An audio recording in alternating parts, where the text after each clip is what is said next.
পোনপ্ৰথমে মোৰ চিনাকিটো দিছোঁ। মোৰ নাম শ্ৰী উৎপল দত্ত, মোৰ ঘৰ অম্বিকাপুৰ শিমলুগুৰি গাঁও। আজি তিনিচুকীয়াৰ জিলাই যিটো দায়িত্ব দিলে, গুৰু দায়িত্ব, মই মোৰ পাতি গ্ৰহণ কৰিছোঁ। আৰু আমাৰ কেন্দ্ৰীয় সমিতিৰ সভাপতি এতিয়া মোৰ লগতে আছে, সম্পাদক সকলো আছে।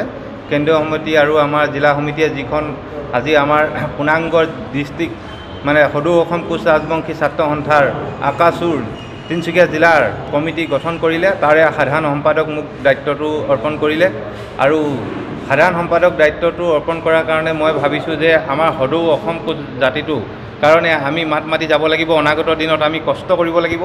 অনাগত দিনত সকলো ৰাইজ আমি একত্ৰিত কৰি আজি আমাৰ এই জাতিটোৰ কাৰণে জাতি মাটি ভেটি ৰক্ষা স্বাৰ্থত মই আগবাঢ়ি ওলাই আহিছোঁ আৰু ওলাই আহিম বুলি আজি আমি সংকল্পবদ্ধ হৈছোঁ। আমি সভাপতি সম্পাদকে পাতিছোঁ যে আমাৰ অনাগত দিনত ডাঙৰ আমি কাৰ্যসূচী হাতত ল'ব লাগিব আৰু ৰাইজৰ লগ লৈ সকলো ৰাইজে আমাক সহায় কৰিব লাগিব আৰু লগত আমাৰ কেন্দ্ৰীয় কমিটি আমাক সহায় কৰিব বুলি আশা ৰাখি মই মোৰ দুআষাৰ ক'বলগীয়া মই চমুকে সামৰণি মাৰিছোঁ।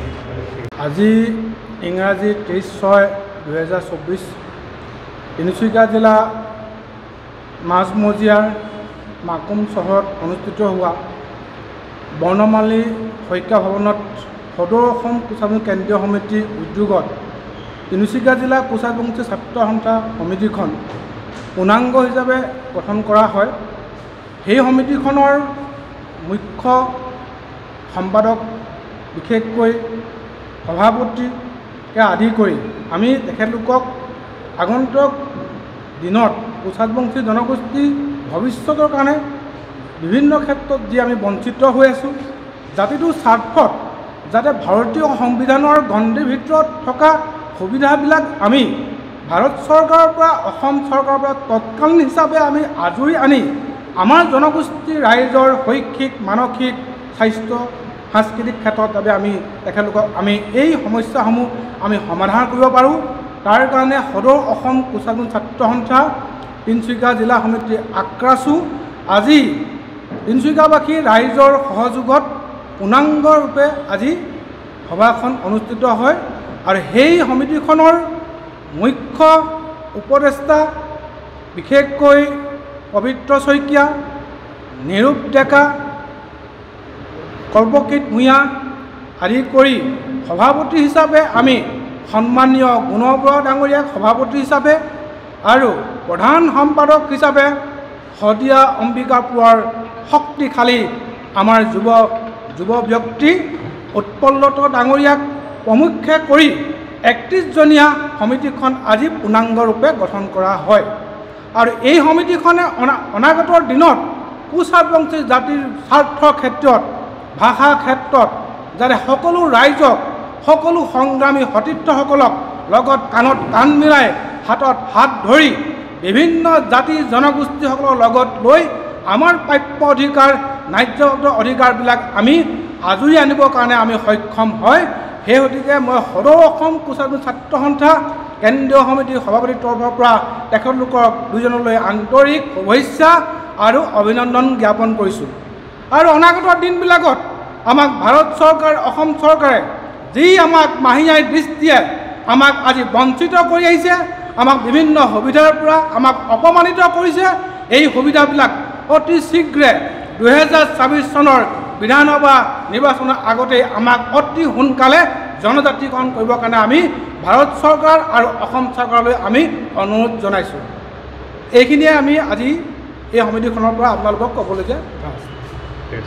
আজি 30 জুন 2024 তাৰিখে যি আমাৰ পূৰ্ণাংগ সমিতি গঠন হ'ল সদৌ অসম কোচ ৰাজবংশী ছাত্ৰ সন্থা আক্ৰাছু তিনিচুকীয়া জিলাৰ, মোক আজি সভাপতি হিচাপে যি গুৰু দায়িত্ব দলে অৰ্পণ কৰিছে বা সংগঠনে অৰ্পণ কৰিছে, এই গুৰু দায়িত্ব মোৰ পাতি লৈ অনাগত দিনত তিনিচুকীয়া জিলাখনত সিঁচৰিত হৈ থকা কোচ ৰাজবংশী লোকসকলৰ যি প্ৰাপ্য মানে যিখিনি সাংবিধানিক যিখিনি আমি প্ৰাপ্য, আমি যিখিনি চৰকাৰী সুবিধাৰ পৰা আমি বঞ্চিত হৈ আছোঁ, এই গোটেইখিনি আজৰি আনিবৰ কাৰণে সকলো কোচ ৰাজবংশী লোকক একত্ৰিত কৰি এখন শক্তিশালী মঞ্চ যাতে আমি তৈয়াৰ কৰিব পাৰোঁ। আৰু তাৰ কাৰণে আমি প্ৰথম আমাৰ মূল কিছুমান সমস্যা বহুতেই আছে। তাৰ ভিতৰত জনজাতিকৰণ চৰকাৰে কৰি অহা যিমানবিলাক পূৰ্বৰ যিমান নিৰ্বাচনী প্ৰতিশ্ৰুতি আমাক দিছিল, মূল আমাৰ প্ৰতিশ্ৰুতি আছিল যে জনজাতিকৰণ কৰা, কিন্তু কাৰ্যক্ষেত্ৰত আজিৰ ডেটত আমি দেখি পাইছোঁ সকলো উকা ভাৰতীয় জনতা পাৰ্টীৰ চৰকাৰখনে যি আমাক জনজাতিৰ প্ৰতিশ্ৰুতি দিছিল সেয়া যেন মিছা প্ৰমাণিত হৈছে। এতিয়া ৰাইজে তাক বুজি পাইছে আৰু যাতে অনাগত ভৱিষ্যতত কোনো চৰকাৰে যাতে কোচ ৰাজবংশীৰ প্ৰতি এনেকুৱা কোনো মিছা প্ৰতাৰণা মিছা প্ৰতিশ্ৰুতিৰে যাতে শাসনৰ গাদীলৈ পুনৰ আহিব নোৱাৰে, তাৰ কাৰণে আমি ৰাইজক সজাগ কৰিম। এইখিনি হ'ল আমি আমাৰ মূল লক্ষ্য লৈ পেলাই আমি আগবাঢ়ি যাম।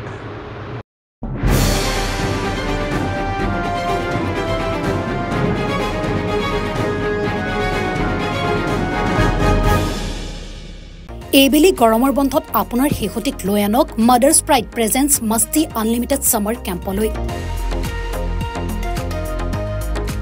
য'ত থাকিব আপোনাৰ শিশুটিৰ বাবে আনলিমিটেড গেমছ এণ্ড এক্টিভিটি। অভিজ্ঞ শিক্ষকৰ দ্বাৰা আপোনাৰ শিশুটিক কৰা হ'ব শাৰীৰিক আৰু মানসিকভাৱে পৰিপক্ক। গ্ৰুমিং ক্লাছ, ফোনিক্স ফেশ্বন শ্ব'কে ধৰি প্ৰতিদিনে থাকিব নতুন নতুন নিয়ম। যোগান ধৰা হ'ব দুপৰীয়াৰ আহাৰৰ পৰা স্নেক্সলৈকে। গতিকে পলম নকৰি আজিয়ে যোগাযোগ কৰক মাদাৰ্ছ প্ৰাইড প্ৰেজেন্স মস্তি আনলিমিটেড ছামাৰ কেম্প, লাচিত নগৰ, গুৱাহাটী। যোগাযোগ কৰক 7086073333 94356539000 নম্বৰত।